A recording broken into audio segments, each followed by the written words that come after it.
Hi everyone, welcome to the channel. Great to have you here. Today we'll be looking at Microsoft Excel's flash fill. So if you know a little bit about it or you know nothing about it, stick around because we've got something for everyone. Now if you haven't discovered flash fill's many uses yet, please stick around as we're going to work through some of the better known and lesser known ways to work with flash fill to get your work in Excel done a lot quicker. In fact, in a flash. But first, let's have a look at a bit about what flash fill is if you haven't discovered it at all. It's a feature in Excel that allows you to fill a range of cells based upon some examples that you provide about how you want the rest of the data to look.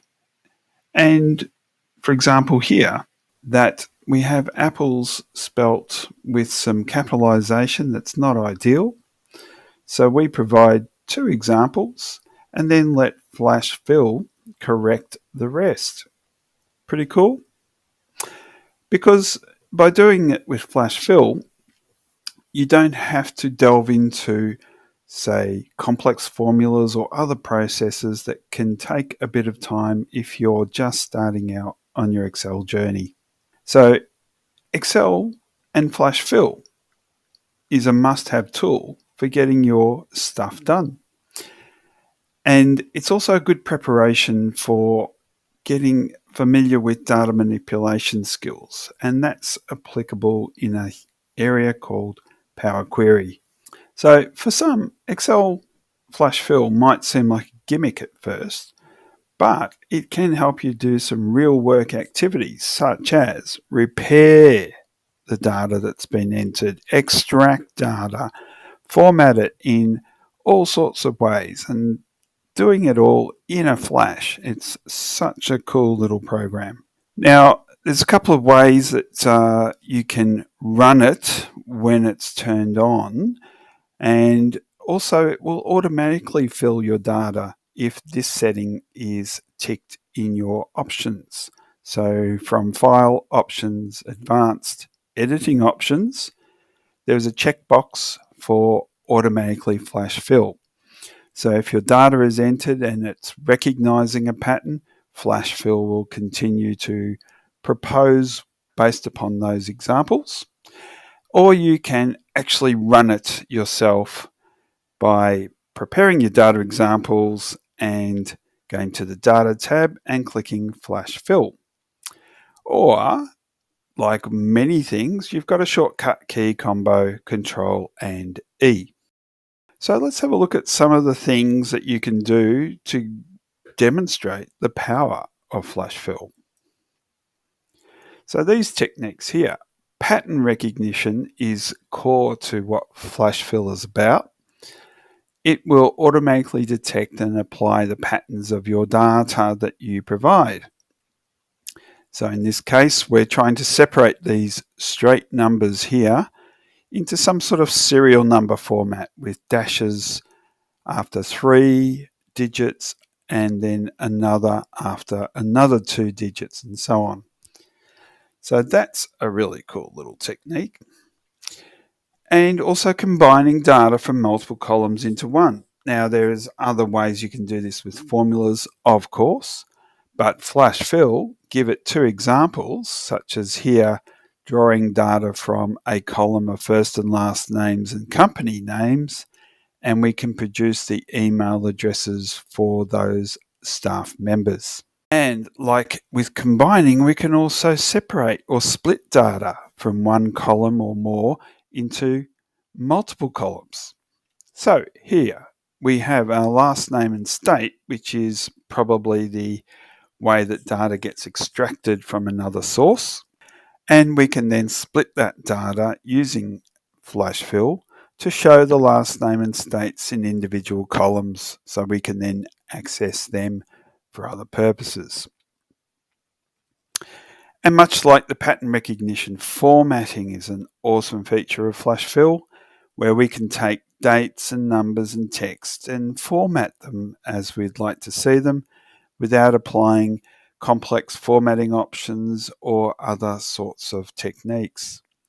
Once again, here's a data set with just numbers where we have taken them to show in a recognized telephone number format. So just by providing those two examples, super cool stuff.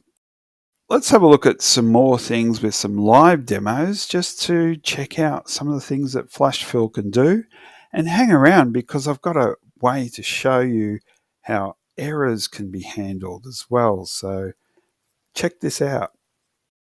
Looking at this current spreadsheet, we're going to take out some data. We're extracting some data from this SKU coding.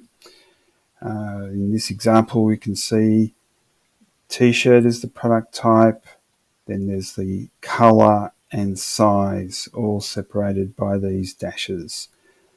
So let's have a look, see here. So we've got, in this column, we want the product type. So if we type in jeans, so we go at that, and enter, and then let's try our Control E for this one. Voila! So that first two examples there of t-shirt and jeans has been enough for Flash Fill to recognize all of those other product types. Now, for our next component, we want to take the color and the size, but display them with space/space. So our second color here is BLU, space/space, and the size in this case 32. And we'll enter that. And this time we'll go from the data tab, and there is Flash Fill. As you can see, it's got its Control E shortcut there, and clicking that, it's now done its job. It's taken all of the colors and added the size with a slash between two spaces. Now you'll see once you've done a Flash Fill filling, the little Flash Fill options will appear at the end of that, where we can immediately undo, or if it's automatically proposing suggestions, you can accept them as well. And any cells that have changed, you can quickly select to either delete or do something else with them. And that could be, if you've got some errors or something, you can undo them very quickly using that technique. Right, so that's a pretty cool method of extracting data using Flash Fill from a sales unit coding.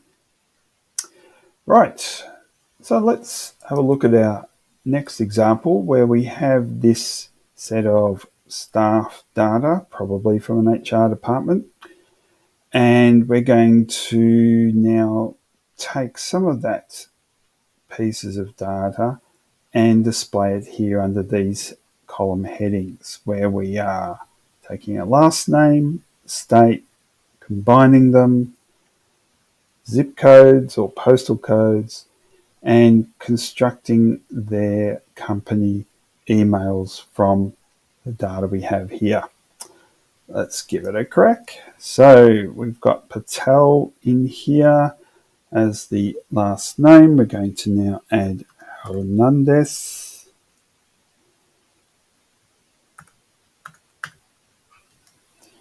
And I'll enter that. And let's go with our Control E.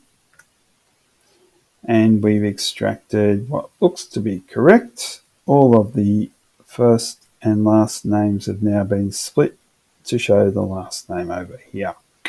Awesome. Now for the state. Now you'll see that over here, the state is buried within the address for each individual. So we'll add California as our next example. Again, Control E, I find it the best. And let's check it off. So we've got Arizona, Washington, Colorado, Florida, Texas, New Jersey, New York, Kansas, and of course the California we typed in. All perfect. Now, let's take those two and put them together. So that's pretty straightforward. Let's take Hernandez again. And comma. And California. And Control E. Boom. So we now have our states added after a comma space with the last name as the first part of the entry. Zip codes, let's give it a go here. This should be pretty straightforward. So let's just test our luck and see if a Control E does. Maybe, no, yes. We've got a problem here with that particular one here for the New Jersey postcode, zip code 07001. So let's type that in, 07001. Still not loving it. So let's try a manual override on that one. Now the reason I chose this is that it does highlight one thing. That is, we're filling data in and it's got to be the same as the data entered here. And in this case, we've got a little outlier which we're going to deal with by just putting a quote mark before and aligning it so it now sits quite well with the rest of our zip codes. Okay, so one little hiccup, not too bad, and that's because the preceding 0 needed to be accounted for. Right, so let's build some emails. So let's look at the construction of our example that we've already got in there. We've got aisha.patel@burnside.com. Now that's taking the first name of the company, adding .com, and that's the domain name, so it's at burnside.com, and putting a dot and lowering the case for Aisha Patel. So let's take our second example and try to follow suit. So Carlos dot Hernandez, and notice I've already put in the lower cases and the dot, and Carlos is at PacTech Ventures, PAKTEK.com. Enter, and let's see what we get. Checking them off. James.Moore, boom, at burnside.com, boom, Susan.Jen at Burnside, 2 PacTechs, more Burnsides, and last is Rafal at PacTech here in Arizona. Great stuff. So lots of data filled in. One was a concern, so bear that one in mind. So the patterns have to match the data that we're dealing with over here. And we were able to construct that quite easily at the end as well. So job well done, lots of data filled in. And bear in mind, that could be hundreds and hundreds of people that we just did that for. So saving us mountains of time. Now, if we close that one off and let's have a look at our next option. And just to follow that theme from the last one, let's look at some issues that we may have here for our data filling. Right, so we've got, in this case, first names have already been done. So that's pretty straightforward, as you can see here. But let's have a look at some last name extractions. So I'll type in Patel, and Garcia Hernandez with a hyphenated name. Okay, and let's hit enter and Control E to see what we get. Now, if we look down the line, we hit an issue with the person's nickname popping in. Susan Chen is correct. Gordon Jr. We don't wish to show the junior there. Singh, Johnson Harris worked. Yay. Tanaka, DeSantis, and Martinez all sent to work. So we've got two little issues we need to deal with, and that's the one here. So if we try more again and enter that in, and you'll see the effect of that has adjusted this one to show the last part of that entry. So that's why we're seeing junior there. So let's type in Gordon as an exception. And we're almost there. More still works. Chen, Gordon, Singh, Johnson Harris, and Garcia Hernandez still works. Tanaka. But look what we've got here. We've got D. Santis has not worked. So let's type in DeSantis. And that's stuck. So, point to note here is because the pattern wasn't able to be applied the same way across these varying addresses, we had a little trouble, but not too bad, to just spell out exactly what we wanted to see down the pattern.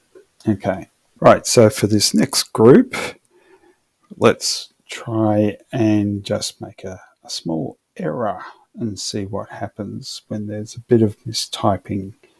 So instead of the word Astra, I'm going to type the word Astral Dynamics Corporation. Right, so Astral was an L added by mistake to the end of that word. So when we Control E, look what's occurred. We've got every first word now seems to have mostly an L added to them. How interesting. So that's obviously a bit of a trick to watch out for if you have a misspelt word. So if we just make that quick adjustment to correct the spelling, and there we have it. Flash Fill has come to save the day. So let's just fill out the rest of this one while we're here. And we've got our full table. Awesome work. Right, so a couple of ways to handle errors there. That was kind of repetitive with that one with the names. But here we have one that wasn't too bad. We just needed to make sure we could spell correctly. Okay. All right, so let's close that one out. And let's open up our last one here, which is to follow some serial number formatting and some telephone number formatting. Now, this one here, we've already got one in there, but let's enter a second example, hopefully to make it 100% for Flash Fill to get right. So we're going for 3 digits first, 987 dash 2 digits, 65 dash, and the last is 4321. Right, and if we Control E, we look to have correctly formatted those all as the serial number preference that we had. That's great. Now let's get to our next one. A bit more complex though. We need to add some brackets around the first 3 digits, one of which isn't there. So we want a leading 0 for this phone number. So let's add in our bracket first. Leading 0, and we do the first 2 digits, which is 98. Close the first bracket there, and 98. So we want 765 and a space, 765, and then 4321 again. And we hit enter and Control E to see what we get. And we look to be pretty good there. So zeros added to all of those that weren't there. Awesome. Now, just to quickly see why we might have needed a second one there, let's just try a Control E without that. And it's thinking we want 0, 1, 2 for every single one. So that's why we needed to add that second entry in there. And let's re-add that. So it's 098. And then 765, 4321. Brilliant. So enter that in, and that's the fix. So we definitely needed 2 examples there. Okay. I hope you got a lot out of all that. So that was pretty cool. Just seeing some of the various ways we can use flash fill. I hope you enjoyed those few examples, and bear in mind you can download that spreadsheet that I went through down in the description. And also, whilst you're there, please give me a like and subscribe to the channel. It's going to give us a lot of benefits and allow me to make some more of these Excel videos to help you guys out too. Now, having looked at the demo, the flash fill techniques that we've learnt do come with a little bit of things we need to keep in mind. One of those is there a pattern to the data that we're trying to extract for flash fill? So it can't fill if it can't detect a pattern. However, if we did fill with flash fill, did it fill correctly? And if it produced some errors, were we able to correct them all? And above all, to remember that flash fill's not creating updatable data. So if the data changes, the flash filled data will not update. Now, if you're talking to your colleagues, here's some benefits you can spruik to them. That it's a huge time saver, automatically replicating data tasks with just a couple of quick little examples. Reducing manual errors that where you're physically typing through some accuracy. And it's really efficient because it's just a streamlined process with a quick Control E and away you go.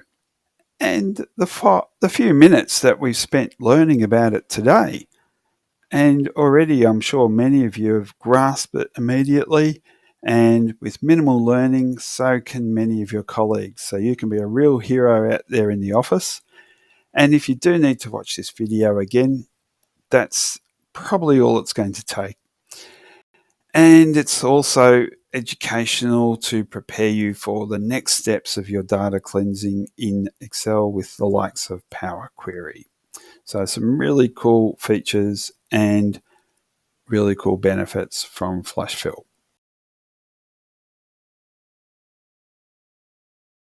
Hey, thanks for sticking around, and I hope you enjoyed that video.